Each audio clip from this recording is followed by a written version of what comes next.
Our essential question: what are the requirements in order to become a citizen of the United States? Well, there are 4, and today we're going to be looking at those requirements through our video presentation. That's right, there are 4 ways to be a citizen of the United States. The first and easiest way to be a citizen of the United States is to be born in the USA, like our friend Bruce Springsteen. What if I was born in Puerto Rico or the U.S. Virgin Islands?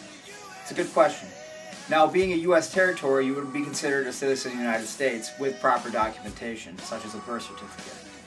The second way to become a U.S. citizen is to be born to parents who are U.S. citizens. What if my parents were living outside the country when I was born, but they were U.S. citizens? Say, for example, they lived in Canada.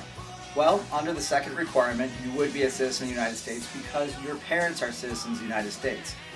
The third and most difficult way to become a citizen of the United States is through becoming naturalized after applying for and taking an exam. In order to apply for the naturalization test, you must meet the following criteria. You are 18 years of age. You have been a lawful resident of the United States for 3 years and have lived half that time in the United States. You have been married to a citizen for 3 years or a permanent resident for 5 years. You have resided in your state for 3 months. You are willing to take an oath of allegiance to this country.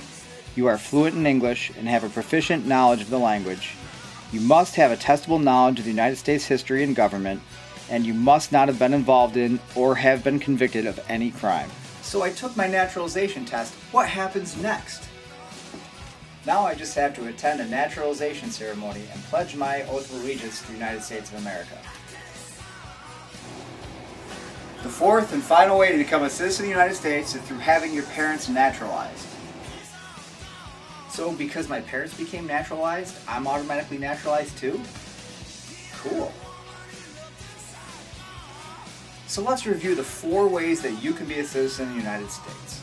First, you can be born in the United States or one of the U.S. territories. Second, you can be born to parents who are U.S. citizens. Third, through the naturalization process, you can apply for and take an exam and then swear an oath of allegiance. Or fourth, you can be born to parents who went through the naturalization process. So, those are the 4 ways that you can be a citizen of the United States. So why do we put requirements on citizenship? What is the purpose? Shouldn't we just open up the gates and allow anybody in? Or should we continue to have these requirements which only allow a certain amount of people in every year? It's a good question. Let's open it up to discussion.